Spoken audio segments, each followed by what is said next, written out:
Bom dia, irmãos. Vamos começar? Vamos orar? Pedir que Deus nos abençoe nessa hora.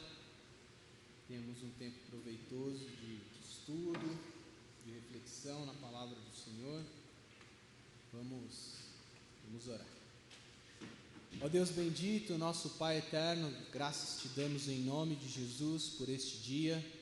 Obrigado, Senhor, pelo privilégio de começarmos a nossa semana, a semana que o Senhor nos dá na tua casa, ó Deus.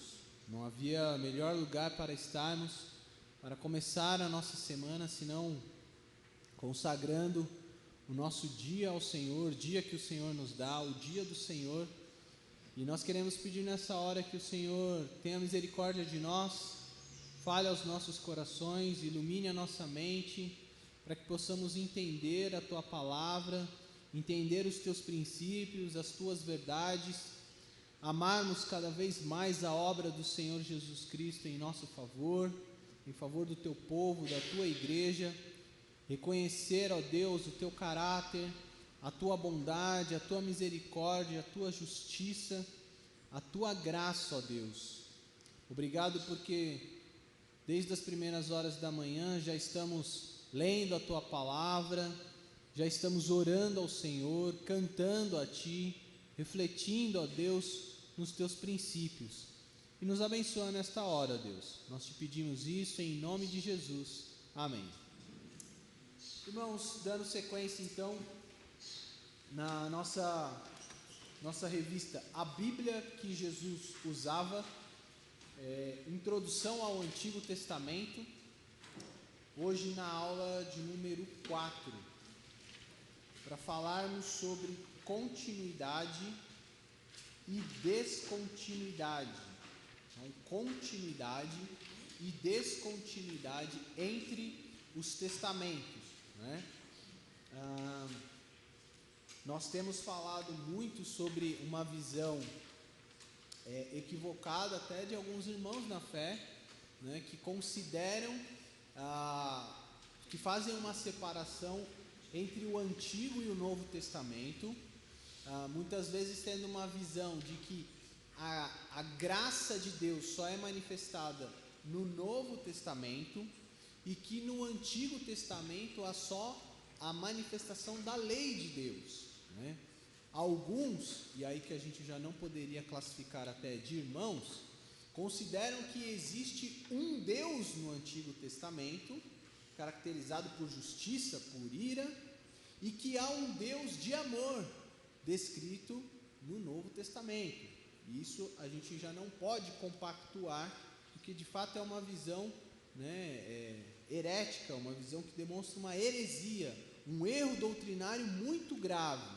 Então, com essas pessoas que apresentam este tipo de visão, de fato nós não podemos ter comunhão, né? Por quê? Porque um Deus gracioso nós estamos vendo, né, desde a criação, mas percebemos que há sim um pacto, né, uma aliança de obras que foi feita com Adão, né? Nós vimos isso com o Gunther, claramente ali que Adão tinha um pacto de obediências, ele tinha que obedecer para ser salvo, né? E o que aconteceu foi a desobediência de Adão e de Eva, e que a partir daquele momento, a partir da desobediência de Adão e de Eva, a quebra desse pacto resultou em que Deus fizesse um pacto de graça, um pacto baseado na sua graça. E a partir daquele momento ali, então, nós começamos a ver como Deus faz um mesmo pacto que depois é administrado de diferentes formas até chegar ao ápice no Novo Testamento, na obra do nosso Senhor Jesus Cristo, tá? Então, quando a gente olhar para as alianças que aconteceram depois da desobediência de Adão, a gente vai ver que essas alianças elas se constituem numa única aliança de graça, mas que ela, em alguns momentos, ela é administrada de formas diferentes, né? Então, em alguns momentos há alguns sinais visíveis dessa aliança que são diferentes em outros momentos, tá bom? Até aqui eu não falei nada de novo, foi só recapitular aquilo que a gente viu até agora, né? E até nesse sentido, a minha intenção é que a gente faça a nossa aula hoje somente em um domingo. A gente conclui a nossa aula hoje. Por quê? Porque boa parte da nossa estrutura, e foi isso que a gente falou na aula com o Gunther, são os pilares, né, da nossa fé. Eles já foram estabelecidos. Até brinquei aqui conversando com o Sandro e com o César, de que a rodovia ela já foi pavimentada na última aula. Então agora a gente vai pegar o nosso carrinho aqui e só seguir, tá? Porque boa parte daquilo que a gente falou, ele já aconteceu. Então, vamos ao nosso texto base, que é o texto de Gênesis 15, Gênesis capítulo 15.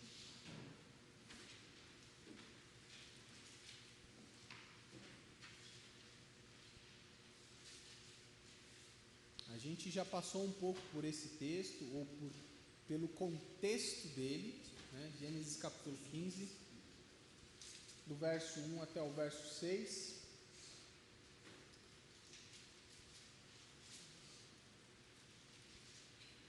Que é sobre a aliança que Deus estabelece com Abraão. Gênesis 15, do 1 ao 6. Depois destes acontecimentos, veio a palavra do Senhor a Abrão, numa visão, e disse: Não temas, Abrão, eu sou o teu escudo, e o teu galardão será sobremodo grande.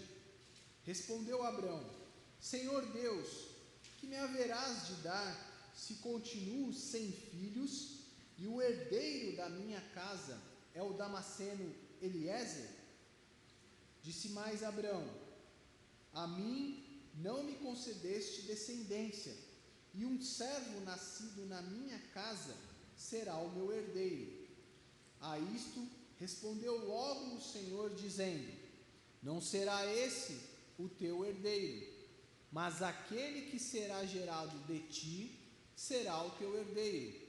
Então conduziu-o até fora e disse: Olha para os céus e conta as estrelas, se é que o podes.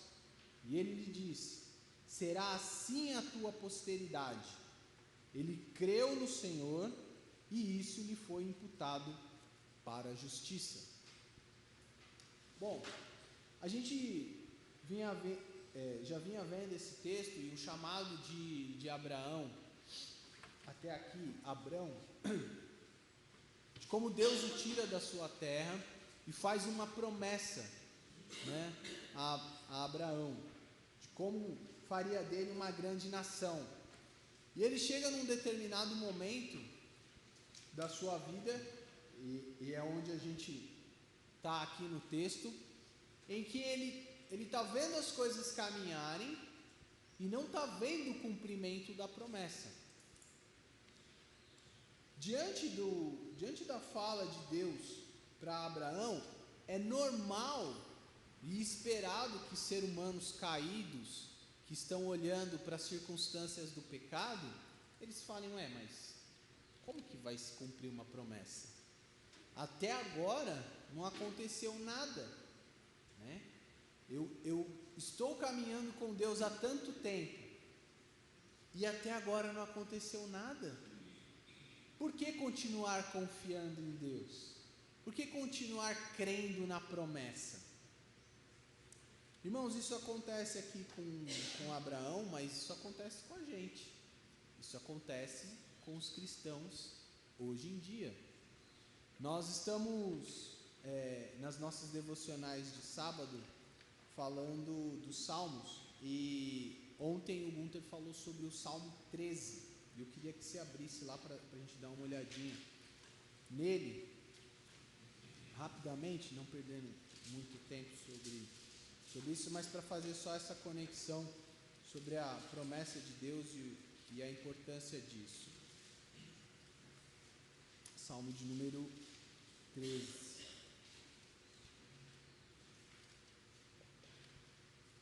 Até quando, Senhor, esquecer-te-ás de mim para sempre? Até quando ocultarás de mim o rosto? Até quando estarei eu relutando dentro da minha alma, com tristeza no coração cada dia? Até quando se erguerá contra mim o meu inimigo? Atenta para mim, responde-me, Senhor Deus meu. Ilumina-me os olhos para que eu não durma o sono da morte, para que não diga ao meu inimigo, prevaleci contra ele, e não se regozijem os meus adversários, vindo eu a vacilar. Até aqui é um olhar de desesperança. Até aqui é um olhar para falar assim, não, mas a igreja não está crescendo, mas os irmãos não estão crescendo em graça, mas a minha família não está caminhando diante do Senhor, mas desse jeito a igreja vai sucumbir, mas desse jeito a obra missionária não vai avançar. Até aqui a gente só tem desesperança. Quando nós pecadores olhamos para o mundo caído, o que nós vemos é desgraça. Mas Deus, na sua graça, na sua misericórdia, Ele se volta para nós. Vamos a partir do verso 5.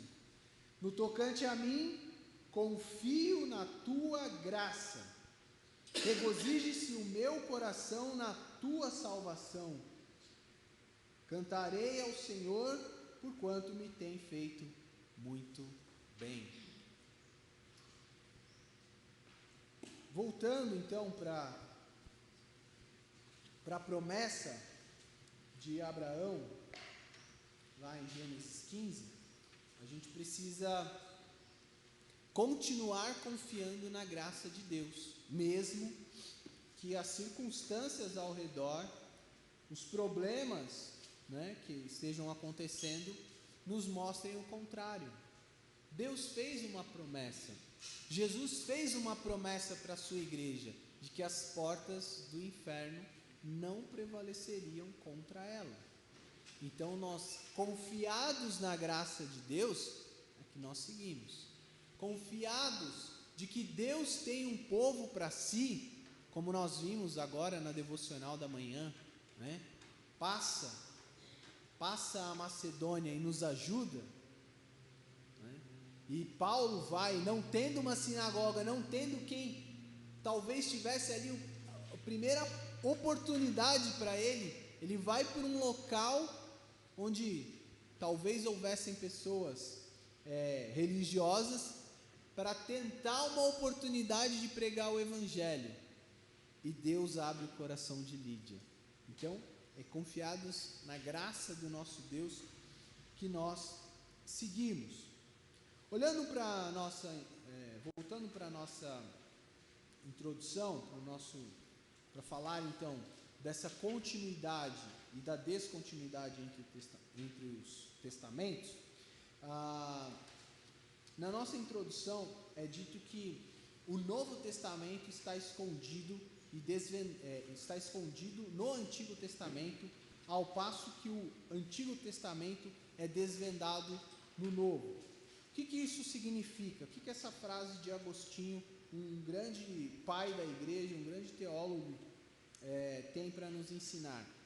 Quando nós olhamos para o Novo Testamento, algumas coisas não vão ficar claras se nós não entendermos o contexto do Antigo Testamento. Se nós pararmos e olharmos só para a narrativa de João Batista dizendo, esse é o Cordeiro de Deus que tira o pecado do mundo, que sentido vai fazer isso para nós? Nenhum. Que cordeiro? Ele não é um cordeiro, ele é um homem. Como que ele é o Cordeiro de Deus que tira o pecado do mundo?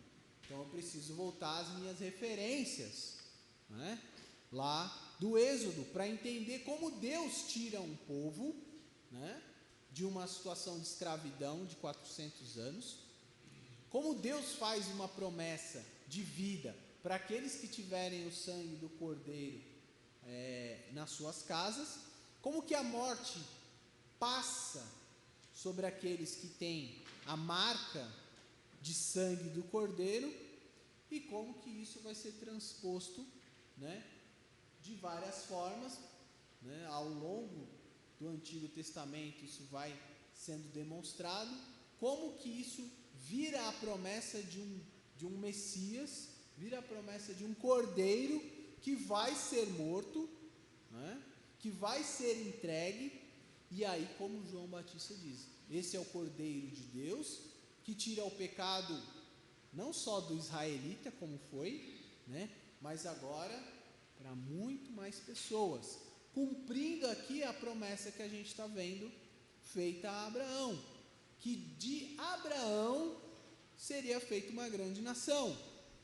Deus disse para Abraão no texto que nós lemos: olha as estrelas do céu, você está podendo contar? Dá para falar, não, tem um punhadinho aqui. Não.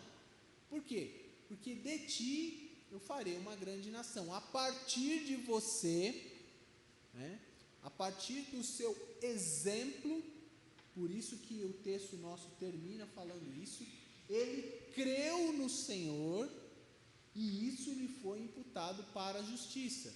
É o que Paulo vai desenvolver melhor, mostrando que Abraão não foi justificado por obras, né, pela obediência de ter saído da terra dele, da parentela dele, né, ido para o desconhecido. Não, Abraão creu na promessa de Deus, é isso que ele fez, ele simplesmente creu, e é isso que o nosso Deus exige de nós, simplesmente devemos crer. Bom, seguindo aqui, a gente já falou um pouquinho na nossa introdução, eu já expliquei como alguns fazem uma divisão equivocada, né? Então, por exemplo, achando até que no Antigo Testamento Deus tinha um povo que era Israel, e agora Deus tem outro povo que é a igreja. A gente precisa entender que Deus sempre teve um único povo, né? Sempre um único povo, uma única aliança, um único povo, tá? E a divisão que nós não devemos fazer sobre o fato de existir um Deus no Antigo Testamento e outro Deus no outro, né? Nós podemos até ter alguma divergência sobre uma leitura que a gente faz sobre os testamentos, mas nunca nesse nível da gente dizer até que há um Deus diferente do Deus do Novo Testamento, tá? Então isso é um cuidado que a gente tem que ter quando a gente ouvir esse tipo de situação. A gente tem que estar ser um pouco mais cuidadoso. Outras coisas que às vezes a gente pode ouvir: mas isso é algo do Antigo Testamento, não é algo do Novo, né? Só a título de curiosidade, para a gente lembrar algumas situações, a severidade que Deus trabalha com o culto, né? A gente tem no Antigo Testamento falando sobre Nadab e Abiú. Esses homens tinham uma orientação sobre como que eles deveriam levar o fogo para o altar, para que o sacrifício fosse realizado. E o texto de Levítico diz para nós que eles levaram fogo estranho, algo que Deus não tinha ordenado que eles fizessem. O que aconteceu com eles? Foram consumidos, foram executados na presença de Deus. Então, a severidade do culto no Antigo Testamento é uma severidade de culto que acontece no Novo Testamento também. Por quê? Quando a gente olha para a ceia do Senhor, lá em Coríntios, no capítulo 11, Paulo diz que a igreja estava tomando a ceia do Senhor de maneira indigna. E alguns já estavam doentes, fracos, e alguns já tinham morrido Por quê? Porque estavam tomando parte das coisas de Deus de maneira indevida. Então, a severidade que Deus estabelece no culto no Antigo Testamento é a mesma que acontece no Novo Testamento. Nós vemos o caso de Ananias e Safira, né? Como eles tentam, diante de Deus, se colocar de um jeito que eles não são, e isso através dos seus dízimos e das suas ofertas. Eles, não, vamos fazer um combinado aqui, a gente entrega, né, vai ficar aqui, a gente vai entregar aos pés dos apóstolos, né, a gente vai ficar bem com todo mundo aqui, e eles não são sinceros e honestos ao prestar seu culto a Deus, né? E o que acontece com eles? Morrem na presença de Deus. Então este é um elemento que permanece, continua, a mesma severidade, ela acontece diante de Deus.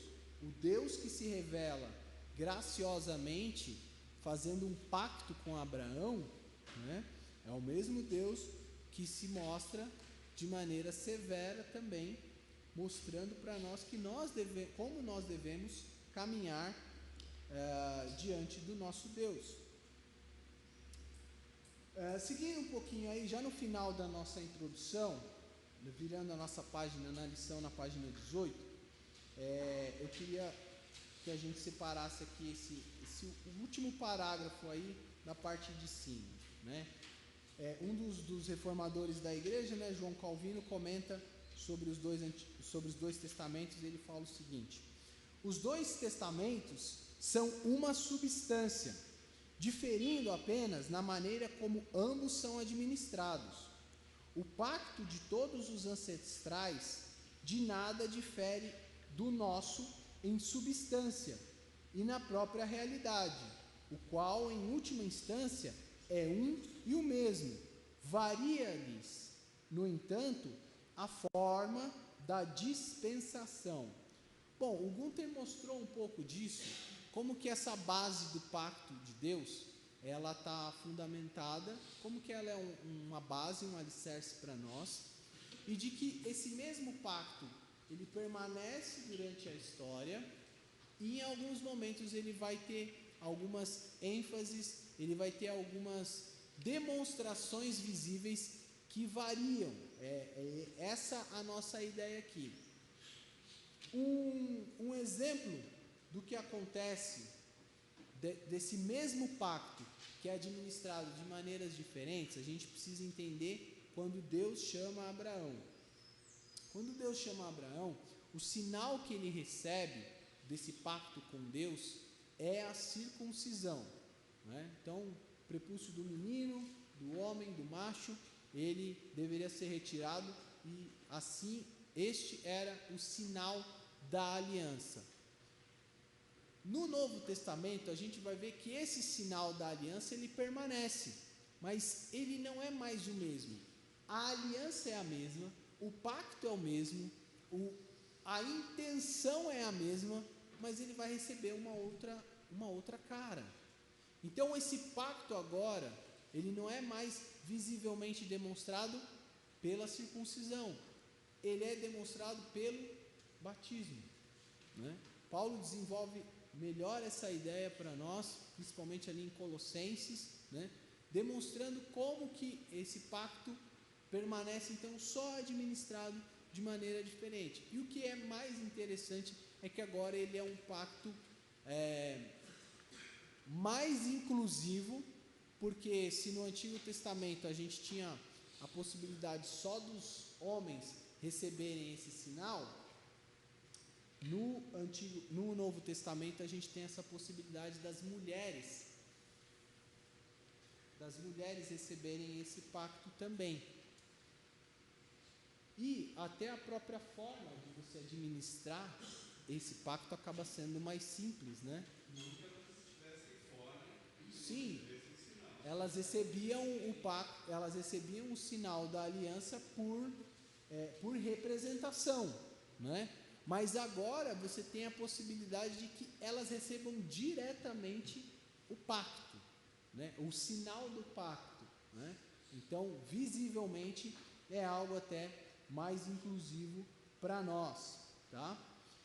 Até aqui, irmãos, tudo bem? Diga, Rodrigo. Uma dúvida. Se é a mesma aliança, a dúvida é em que nível ela é a mesma. Porque em Hebreus, por exemplo, capítulo 8, versos 13 ou 3, deixa eu não vou estar de cabeça não. 7:12, está na lição, Não, acho. 8, 13, quando ele diz nova, torna antiga a primeira, ora, aquilo que se torna inadequado, merecido, está prestes a desaparecer. Você tem alguns outros textos que vai dizendo que, por exemplo, que nós temos duas alianças, que ele fez uma aliança e chegará o dia em que farei novo pacto. Parece ali que ele está falando de duas alianças, que no Novo Testamento tem que ser derramado sangue, e aí você tem um pacto lá com Moisés, enfim. Em que nível ela é a mesma? Isso. Ela é a mesma porque ela continua sendo uma aliança de graça, né? Então, ela só é diferente da primeira aliança que foi feita com Adão. Mas se ela é diferente, ela não é a mesma. Se ela não é a mesma, como ela é a mesma? Ela vai continuar sendo a mesma nos seus e sendo diferente, como a gente mencionou aqui na introdução, no seu modo, na sua diferente forma de administrar. A lição, e a gente vai continuar vendo isso agora, ela já vai apresentar para a gente dois elementos, olhem aí, na página 18, de continuidade. Uhum. Não, vai lá, Sandro. O Rodrigo é pai de duas crianças, né? Mas elas não nasceram do jeito que elas estão hoje, elas já são diferentes, mas você continua pai é a mesma coisa, elas vão se tornar pessoas mais diferentes ainda e você continua sendo pai da mesma forma. A essência é a mesma, o formato é que muda. Isso pode ajudar. Pode ser. Né? O bebezinho que nasceu agora já é um menino, daqui a pouco, se Deus quiser, né? Vai ser uma mulher, né? Seus netos e tal. Então você vê mudanças na mesma pessoa. Aí você fala, aquela que nasceu é a mesma que está aqui agora? É e não é. Ela é sua filha, a mesma coisa, a continuidade daquilo. Porém, totalmente diferente, o jeito de se relacionar com você muda bastante. O pai é o mesmo, a filha é a mesma, mas os problemas são diferentes.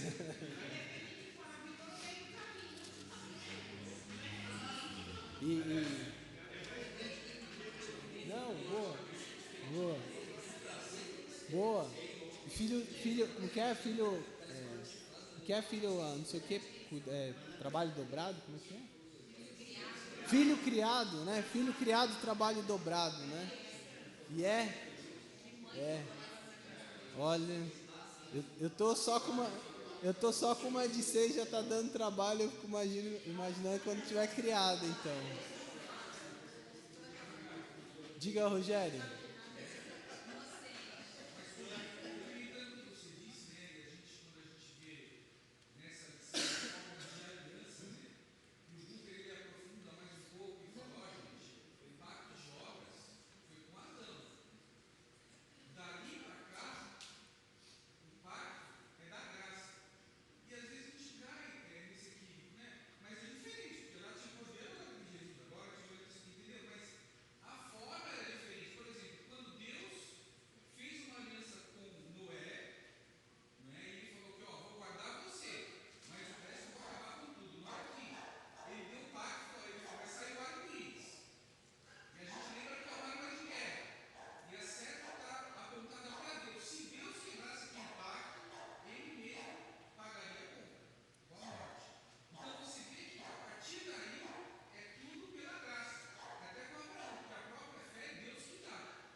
E ele não passa no pacto, né? Que a gente trabalhou isso bastante com o Guto, né?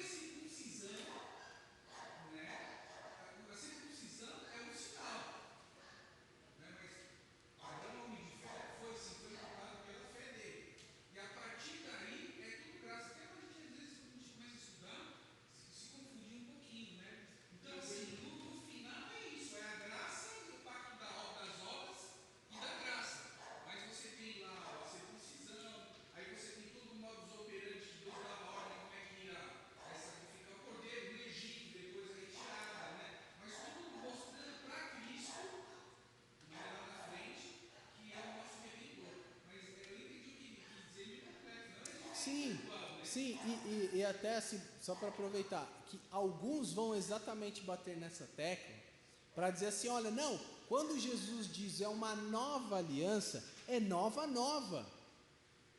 Acabou a antiga aliança não existe mais, joga tudo fora.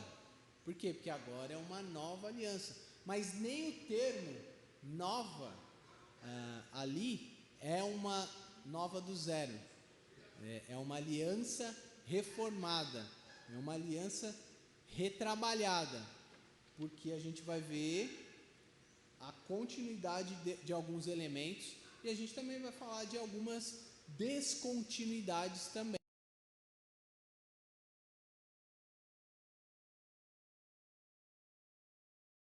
Veja só, qual cordeiro nós precisamos sacrificar depois de Cristo? Qual pombinha nós precisamos sacrificar depois de Cristo? Então veja que a forma é a forma o quê? Uma forma definitiva. Que festa precisamos guardar? Né? Então a gente percebe pega exatamente o que o Sandro falou, essência igual, formato diferente. Uhum. Diga lá, Sandro. Espero compreender o que o Rodrigo colocar aqui. O capítulo 8 de Hebreus, ele está falando do sacerdote. Na aliança que Deus faz, ele faz uma promessa de vir o redentor. O sacerdote é o cara que conduzia essa redenção, conduzia o processo de redenção pela lei. Né? E a gente sabe que o que se aproxima pela fé de que aquele cara está fazendo aquele ritual todo que vai me crucificar. Aí vem a fé. Quando ele está falando aqui, ele está falando dessa mudança do cara, porque esse sacerdote perfeito chegou. É quem ele está falando aqui, que ele é superior a Melquisedeque, não sei o que e tal. Então, a gente está dizendo, há necessidade de um mediador, sim. E esse mediador agora é perfeito, ele é novo, ele é o cara definitivo, não é mais um cara que tem lá, porque ele vai falar que esse sacerdote, depois ele mesmo tem que se lavar, Tem que fazer por ele mesmo. purificado, ele está devendo também. Né? Então, a aliança é a mesma. Há necessidade, esse cara está ali no esforço dele, então não vai chegar lá. O que vai chegar lá é a fé que ele tem e a fé de quem está ali, né, querendo ser representado por ele. E a superioridade, até acho que é o termo que Hebreus fala, a superioridade da nova aliança está justamente naquele que a gente vai ver semana que vem, que cumpre esses papéis de rei, de sacerdote e de profeta. Aquilo que estava separado nas suas funções e em alguns momentos nem tão claros, são cumpridos em Cristo. Ele mesmo, ele é o sacerdote que vai fazer intercessão pelo povo, mas ele também é o próprio sacrifício, né? É muito louco isso. Ele comunica essas verdades como profeta, né? E ele ainda reina e governa sobre o seu povo. Então assim, Ele falou, né? E no final quem pagou o quarto não foi o homem, foi o próprio Deus. se entregou. Não é? O cara que não quebrou a aliança é o que vai fazer, né, a expiação definitiva para que, digamos assim, a aliança seja restaurada, seja restabelecida, seja mantida, né, no sentido de que não há descontinuidade. Perfeito. Tem um pacto, a morte, né? Deveria ser esse pagamento. E a morte de alguém perfeito. Né? Então, aí o sacrifício do cordeiro lá, apenas apontava para o futuro cordeiro, Jesus, homem Deus, que morria e sem pecado algum, porque cumpriu toda a Esse é lei. o ponto. Porque eu morrer porque eu pequei, né, é merecido. Agora, morrer porque não pequei, que é o injusto, que é E exatamente aí a o que gente Jesus pensa faz. assim, Não é? a gente lendo a palavra de Deus, a gente vê quando Jesus se entregou e os mortos ressuscitaram, a gente lembra que o véu do templo se rasgou, né? Então, são umas coisas assim que realmente demonstram, né? Ó, não tem mais aqui. Todos esses sinais, é importante a gente fazer algumas leituras, né, de como que esses sinais estavam presentes no Antigo Testamento.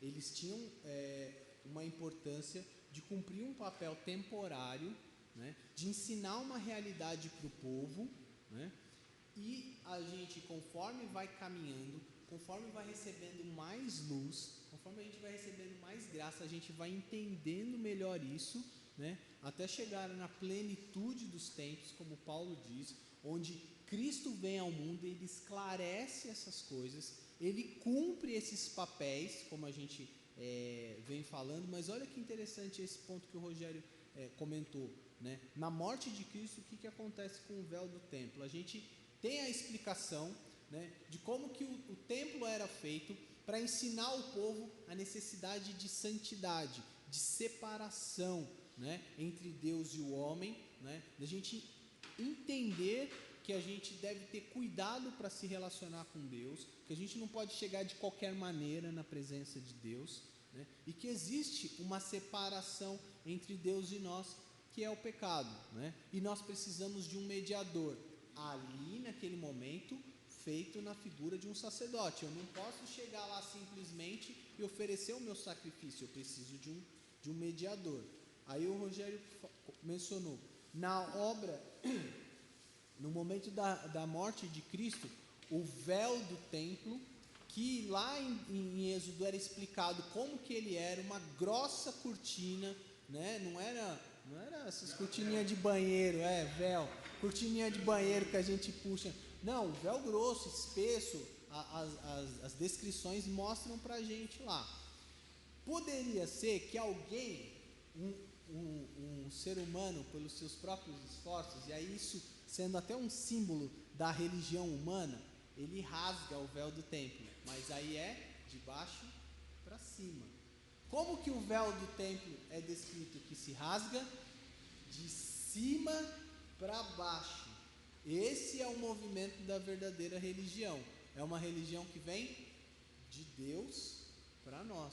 Não é o nosso esforço na direção de Deus, é o esforço de Deus em nos alcançar. E não é o que a gente está vendo? Desde lá, até quando a gente falou antes de Gênesis 3:15, quando vem a primeira promessa, mas quando a gente estava falando já no 3:8, Deus indo na direção do homem, o homem desobedeceu. O que Deus faz? É Ele que vai na direção do homem, né? Então é a graça demonstrada pelo nosso Deus. O Rodrigo, depois a Marisa. Então, por isso que a primeira pergunta, ela gira em torno, a mesma aliança, em que nível, né? Porque, na verdade, todas as outras ilustrações orbitam nessa pergunta, em que nível? Para ver se eu entendi, então.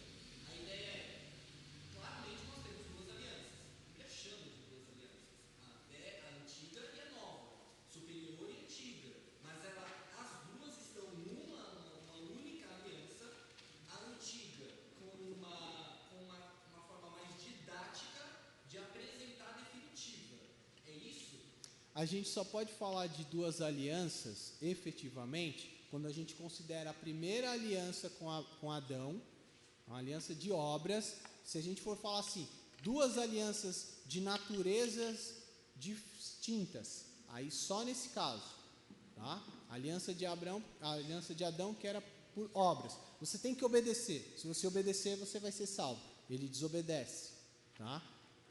A partir de Adão, as outras alianças só vêm com uma natureza, a aliança de graça, né? E aí a gente foi vendo como que o arco-íris demonstra essa fidelidade em Abraão, como que Abraão não passa no meio dos sacrifícios, é Deus que consome, é Deus provando que Ele vai fazer a lei ser cumprida, e depois como que isso vai sendo administrado de formas diferentes, o mesmo pacto, a mesma aliança por graça, só recebendo formas diferentes de administrar. A natureza dela não muda, continua sendo uma aliança por graça. Se for para a gente pensar em duas alianças, é somente nesse sentido. O que a gente vai ver principalmente com o autor de Hebreus? É que ele vai dizer que as formas antigas de se administrar essa mesma aliança de graça, elas já se tornaram inferiores. Por quê? Por conta da vinda, da morte e da ressurreição de Cristo. Aí esses sinais, eles ficaram inferiores, porque aquele que é superior veio. Respondi? Continuamos, deixa a Marisa, depois eu volto no Erasmo. Então, cara, me veio à memória, né, aquela passagem da Bíblia que a mulher vai até Deus fala assim, até Jesus e fala, pede cura, e ele fala assim, a tua fé te salvou, né? Então, nós sabemos que a nossa fé não salva, né? O que salva é Cristo. E a fé que está em nós, né, pela misericórdia dele, sim, mas não é, tenha fé que você vai ser salvo. Não, não é dessa forma. Então, tem muita forma de interpretação, né? De repente, a tua fé, como assim? Deus falou que a fé daquela mulher, então foi a fé, não foi ele que salvou? Não, foi ele que botou a fé no coração dela, ela era uma escolhida dele e teve todo o processo. Esse é um ponto que, antes de passar para o Erasmo, que eu quero ressaltar aqui. Quando a gente fala, olha, então, agora é por graça, irmão, você não precisa fazer nada. Então tá bom, não vou fazer nada, vou viver do jeito que eu quero. Não! Viveremos nós no pecado, nós que morremos para ele? De forma alguma. Paulo tem que corrigir isso, esse entendimento equivocado na visão dos romanos. Não! Irmão, se você foi salvo pela graça de Deus, você não vai viver no pecado, você vai viver em obediência. E a fé é um requisito para nós. Precisamos obedecer a Deus, precisamos crer em Deus. Ele vai dizer isso para nós. Quando a gente olha para o que aconteceu com o povo no Egito, é a mesma coisa. A obra de salvação de Deus, ao tirar o povo do Egito, é uma obra de graça. Deus tira o povo, tá, aí o que Deus vai fazer depois? Eu sou o Senhor teu Deus que te tirei da terra do Egito, da casa da servidão. Não terás outros deuses diante de mim. Aí ele começa a instruir o povo. É a mesma coisa, a obra foi derramada, a obra de graça foi derramada no povo, mas o povo não vai viver do jeito que quer. Não pode. É a mesma coisa. Fomos alcançados por Cristo. Paulo está falando, irmão, agora é a graça, você foi salvo pela graça de Deus, pela obra de Jesus Cristo, ele morreu no seu lugar, você estava destituído da glória de Deus, agora você foi alcançado pela graça de Deus. Como que você vai viver? De maneira digna. É como a gente está estudando em Efésios. Como é que você vai caminhar? Deixando a mentira, deixando a idolatria, deixando de furtar.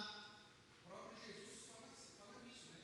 Pega os discípulos e fala, ele repete praticamente os mesmos mandamentos, que a gente vai ver que são as regras morais, que nos ensinam a ter uma boa vida, uma vida digna, né? Sim, sendo imitadores, né? Diga lá, Erasmo.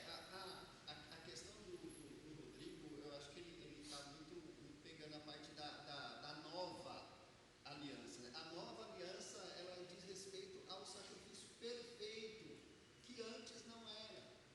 Antes não era um sacrifício perfeito, eram animais, e não se compara com o sacrifício de Cristo. Então, ele é novo nesse sentido, né? Não é que é outra aliança diferente da que antes tinha. Não é isso. É simplesmente que o sacrifício agora, ele é perfeito. E antes não era sacrifício perfeito. Desculpa, cara, você vai ter um dilema agora. Para você terminar a lição hoje, você vai correr aqui e tal. E esse assunto eu acho que demora mais um pouquinho aqui, porque eu já achei alguma coisa aqui que eu posso compartilhar só com o Rodrigo no final da lição. Vamos lá, acho que a gente tem uns 10 minutos ainda. Eu tenho esperança de que a gente conclua. Vamos lá. Não, pode ir. Pode. Então, ó, eu estou tentando entrar na mente aqui para poder chegar na resposta, porque eu também quero ficar satisfeito, não quero só que o Rodrigo fique satisfeito. Paulo fala assim lá na ceia, ele diz assim, ó, e aí vem essa expressão que o Rodrigo tem colocado aqui. Por semelhante modo, depois de haver ceado, tomou também o cálice, dizendo, esse cálice é a nova aliança. Está claro aqui, está dizendo que é a nova aliança. Acho que é isso que você deve ficar falando.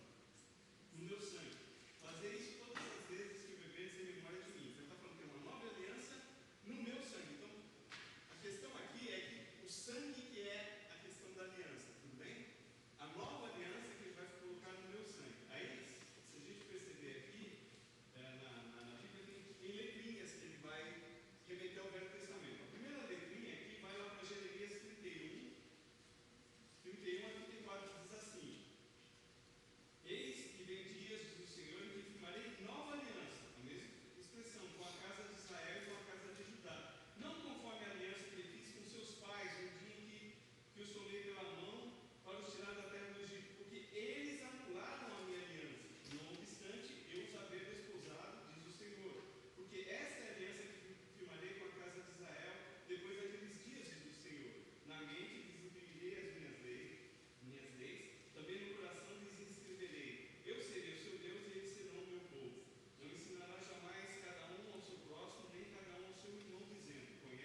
que a gente não pode perder de vista é que todos os elementos que a gente recebe antes, eles eram sinais, eles só apontavam para a aliança perfeita, tá? A administração provisória, mas sempre mostrando a aliança superior que viria. E Deus vai fazendo isso progressivamente, é devagarzinho. Se você abre só Gênesis 3,15, como a gente falou, eu não vejo tudo ali, mas eu começo a ver devagar, aos poucos aquilo vai ficando mais claro, vai se tornando mais abrangente o conhecimento até a plenitude em Cristo.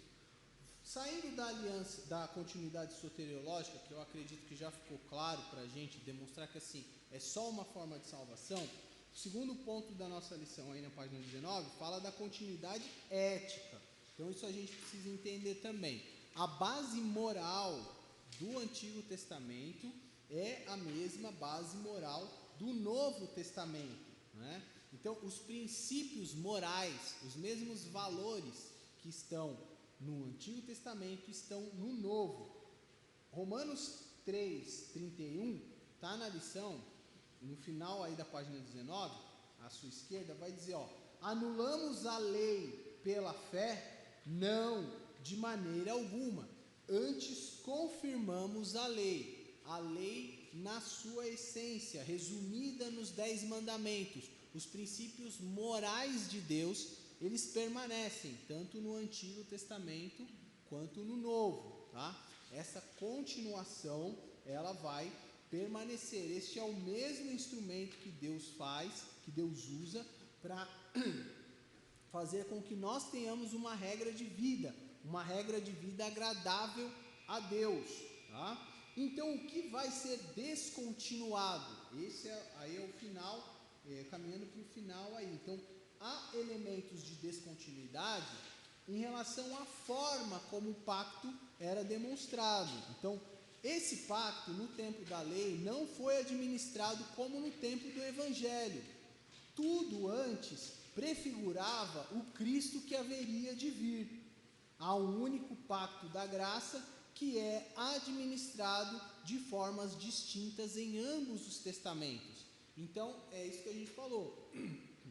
O sacrifício do cordeiro, que era simbolizado lá no Antigo Testamento, ele não é mais necessário porque Cristo cumpriu esse papel, né? A circuncisão não é mais necessária porque na sua forma ela foi substituída pelo batismo, tá? As festas que eram realizadas pelo povo, elas não precisam mais ser cumpridas. Por quê? Porque agora nós temos uma outra celebração para ser feita, uma celebração do dia do Senhor, uma celebração da mesa do Senhor, em memória de mim, né? Então, o mesmo pacto agora toma uma forma de ser administrada diferentemente. Cerimônias prescritas ao povo de Israel, como dietas alimentares, né? Não pode comer carne de porco, não pode comer camarão, né? Festas religiosas e rituais de purificação, tinha que raspar a cabeça, raspar a barba, né? Tinha um monte de rituais para serem cumpridos. Não mais estão em vigor, uma vez que todas elas foram cumpridas em Cristo. Então nós precisamos sempre olhar os textos, principalmente do Antigo Testamento, e tentar entender como eles foram plenamente cumpridos em Cristo. Isso não é um exercício que a gente vai conseguir fazer numa aula só. Vários momentos a gente vai ter que tentar entender como que isso foi feito, tá? Como que esses elementos foram cumpridos. E aí só um dos exemplos para a gente entender aqui, final aí da página 20, falando de Hebreus 10:4, o autor afirma que é impossível que o sangue de touros e bodes remova pecados. O sangue derramado naqueles sacrifícios nunca foi eficaz quanto à remissão de pecados, eram sombras do que viria. Então, esse também é um perigo, às vezes, da gente entender, e pode acontecer de alguns irmãos entenderem que até os símbolos que nós temos hoje podem fazer alguma coisa, achando, por exemplo, que a água do batismo é o que salva o crente. Não, ou a quantidade de água, né? A gente não briga pela quantidade, para a gente só um pouquinho é suficiente. Mas tem os irmãos que entendem que tem que mergulhar, entendeu?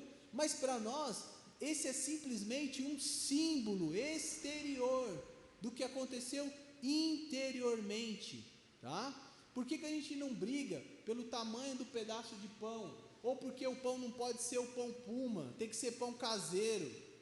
Por que não pode ser o suco de uva, tem que ser vinho de verdade? Por quê? Porque o elemento em si, nós não atribuímos algo mágico a eles, mas nós respeitamos, entendemos que esses são os símbolos estabelecidos, mas lembramos sempre da verdade interior que acontece na vida do crente, né? E que está simbolizado naquele elemento. Nós não vamos menosprezar, mas vamos colocar os elementos no seu devido lugar, tá? E aí a gente precisa entender que com uma única oferta, Jesus aperfeiçoou para sempre todos quanto estão sendo santificados, estão sendo separados para Deus, né? Então, quando a gente olha esse movimento que a gente está falando, eu percebo aquilo que Jesus fez por mim, mas eu não vou ser relapso, não vou ser relaxado em relação ao que Jesus fez por mim. Agora, então, eu quero ser um imitador de Deus, eu quero ser um imitador de Cristo, eu quero responder a essa graça que eu recebi de maneira devida. Então, esses elementos de continuidade são decisivos para que a gente entenda o alto apreço, termos uma fervorosa afeição pelo Antigo Testamento. É por isso que a gente precisa ir lá entender. Por que Deus fez isso? Olha como que foi quando Deus chamou Abraão. Sai, Abraão, vai, obedece, é por fé, você vai para onde você nem sabe que você vai. Olha, eu vou fazer uma aliança com você, Abraão. Você não vai nem passar aqui como sinal de que você pode ser destruído, porque eu garanto o cumprimento da aliança, eu passo entre os animais, porque se a aliança não for cumprida, a responsabilidade está sob mim, né? E como a gente falou no arco, sendo apontado para Deus, Deus vai ser o garantidor dessa aliança, não o homem falho e pecador. Por isso que é uma aliança de graça. Então, quando a gente olha o Antigo Testamento e o que é revelado no Novo Testamento, a gente vai ver o quê? A graça de Jesus, né? E quando a gente olha para o Antigo Testamento e devagarzinho a gente vai vendo como que a revelação de Deus vai sendo progredida, como que ele vai explicando cada vez mais detalhes, quando que vai chegando no final do Antigo Testamento, a ideia de que vem um Messias, vem um prometido para o povo, vai sendo cada vez mais clara, até a gente chegar no Novo Testamento e perceber aquilo se cumprindo, aquilo que foi prometido, onde que ele tinha que nascer, da onde que ele tinha que vir, como que ele tinha que morrer, quanto tempo que ele tinha que passar para ressurgir, tudo isso sendo prometido e sendo cumprido pelo nosso Deus. Então, aí sim, a gente encontra a graça e a gente encontra o Evangelho de Jesus Cristo entre todos os dois testamentos, ok? Se não deu tempo de responder todas as perguntas, a gente conversa no paralelo, tá? Talvez algumas dúvidas continuam surgindo aí. Vale a pena dar uma olhadinha depois na lição, irmãos, falando sobre essa continuidade, tá? Mas eu acho que não tem muitos elementos novos, mas uma coisa que o autor, eu até gosto dessa expressão que ele fala, ele fala da expressão, a história da redenção. Então vale a pena se você depois puder ler esses dois textos, para entender como há só uma história de redenção, o povo desobedecendo, e depois uma história de redenção desse povo, que tem o ápice no Novo Testamento, na vida de Jesus Cristo, ok? E assim como o povo aguardava a chegada do Messias, né, nós aguardamos o retorno do nosso Messias, né? E hoje à noite, pela graça de Deus, faremos isso, né? lembrando, né, até que Ele venha, nós faremos isso, ok? Se tiver mais alguma questão, irmãos, aí a gente vai falando no paralelo, tá bom? Podem me mandar mensagem, me falar comigo aí no finalzinho, ou com os outros professores também, tá bom? Vamos orar? Senhor, nosso Deus, obrigado por esta manhã, obrigado pela oportunidade de falarmos de Ti, da Tua graça, da Tua misericórdia, do Teu amor.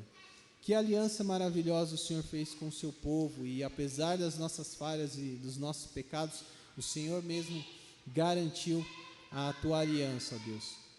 Muito obrigado por isso, obrigado pelas verdades da Tua palavra, obrigado pela obra maravilhosa de Jesus Cristo.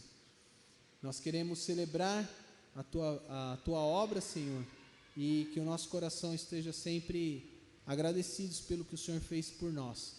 Assim nós oramos e agradecemos a Ti em nome de Jesus. Amém. Obrigado, irmão.